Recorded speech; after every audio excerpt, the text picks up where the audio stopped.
There's a lady who I went to church with, and she said something that I hope I don't ever forget.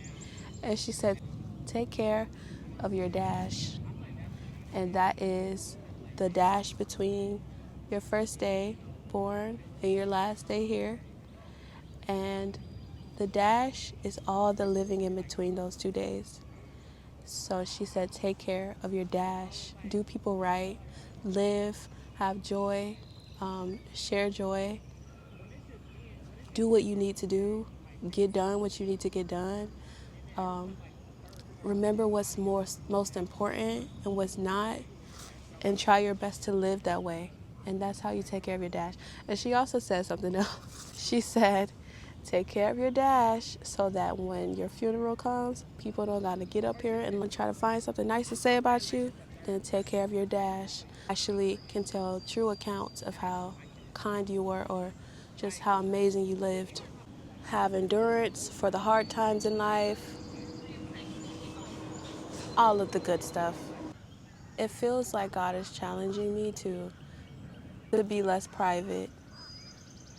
And I don't know if I'll post this, and I don't know if I'll post it right away, but I just want to say it. So yeah, I was invited to go back to a place today, a place that I haven't been to in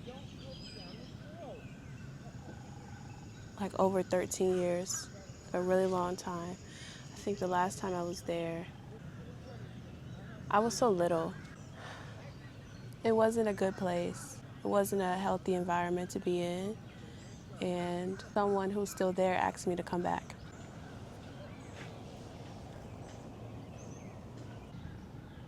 I'm not too fond of any place that allows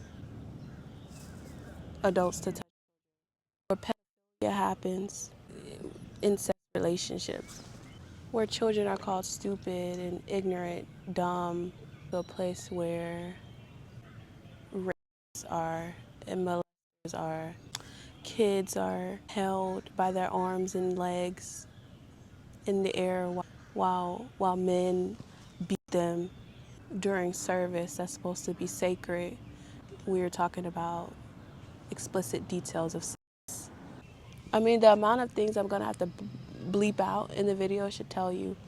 So don't ever invite me back where you can convince me as a young child with a malleable mind that my eternal home is at risk here because I'm wearing weave and I'm wearing makeup and I have on jeans.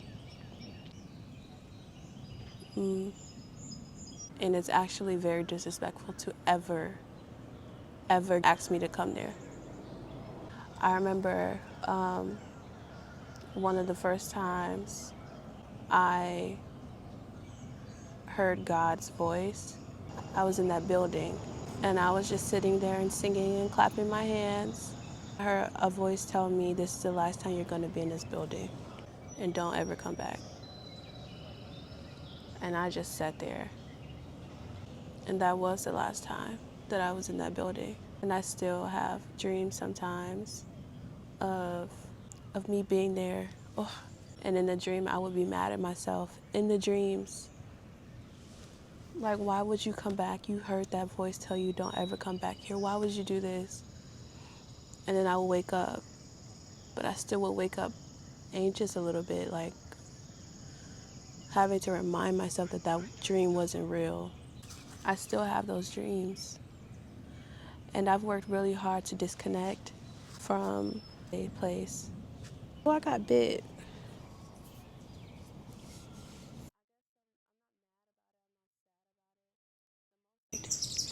And people go back willingly. I don't. But yeah.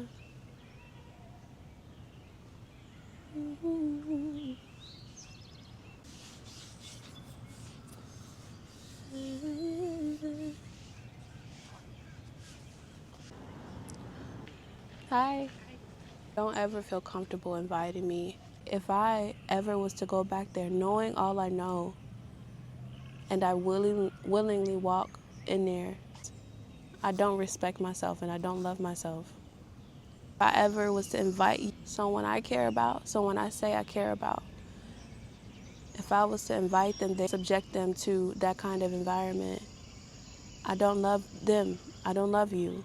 I'm kind of calm. So this is a heavy subject in this video, a transparency moment, but I was even one of those kids who, because the service will only be about sex, and not just talking about sex, not just talking about sex in church, but explicitly, with the most explicit language. What naturally happens is, even as a kid, you're thinking sexual thoughts now, because that's the only thing you hear, and that's the kind of environment you're in. The dog. Okay. My prayer has been that I would forget names and I would forget faces. And I have forgotten things. And this is big for me because I'm pretty private. I really don't. If it was up to me, I wouldn't talk about it, especially to a camera. Let it go. I've had to grieve people who are still alive. I grieve relationships I should have had in life. A relationship with your parent, a relationship with your grandparents, maternally and paternally, aunts and your uncles and your cousins. I've grieved them all. I had to let it go.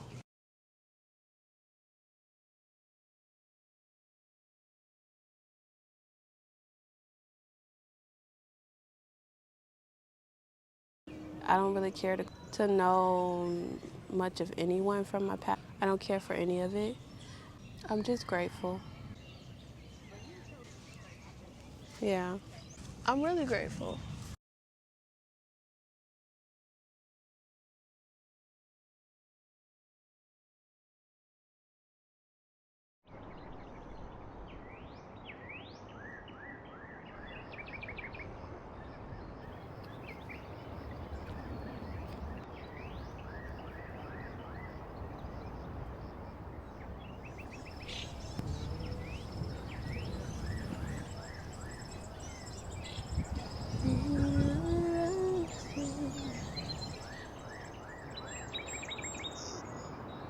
Jesus,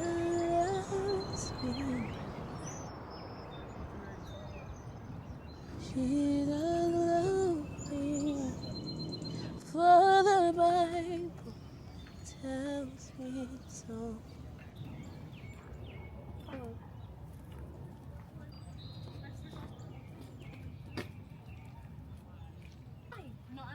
Yeah, there's an older lady on Instagram and or a seasoned lady on Instagram, and she doesn't have that many followers. Sometimes she goes live on Instagram, and it's always so similar what she's talking about, which is living over existing.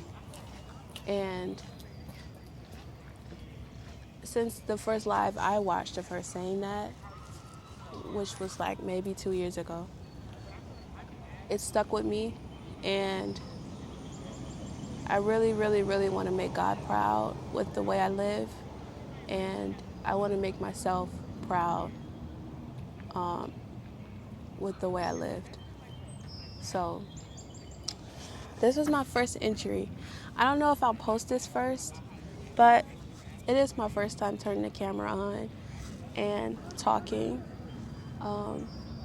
Like I said, I just bought it like 2 weeks ago, so I'm sure there's a lot to learn.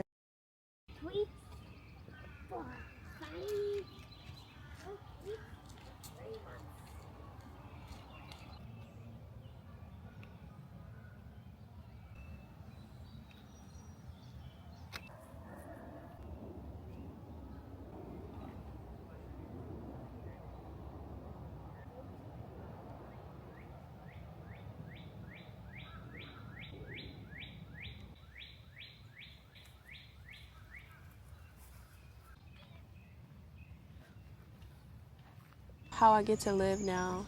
I'm grateful for times like today where I can just go to the park. I'm grateful for, and I have my braids in, and I have my makeup on. and I still have God.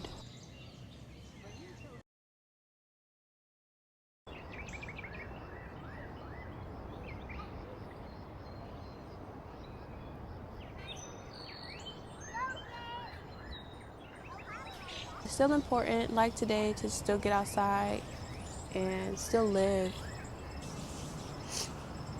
I'm grateful to be able to live, and there is a difference between living and existing. And I'm so, so, so grateful that I get to live now. And I feel God with me. I feel Him being the source of the joy that I have and of the freedom that I have. I feel Him guiding me with wisdom of what matters and what doesn't, and what's important and what's not, and what's true and what's not. I have a love-hate relationship. A lot of people do. I have a love-hate relationship with anything media, and for a long time I've been like, it's so distracting, we're so distracted. I don't know if I want to contribute to being distracted and things, but I think a better solution to that would be to offer something that is good for us, that could be good for us, that could help us to reflect or think about some things or share experiences that could impact you in a positive way. So yeah, the solution isn't to just leave something how it is, but to make it better.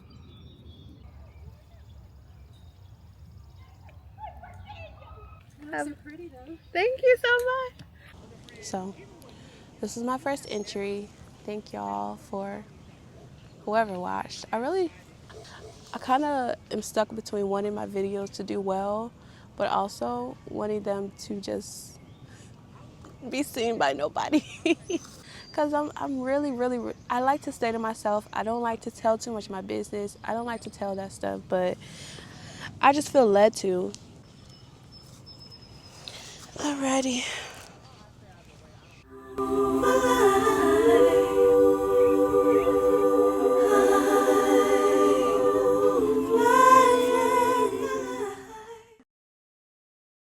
Coming to my sister's channel. She's a badass chick. She get money. Her body tea. And she's really an overall just that girl. Living over existing.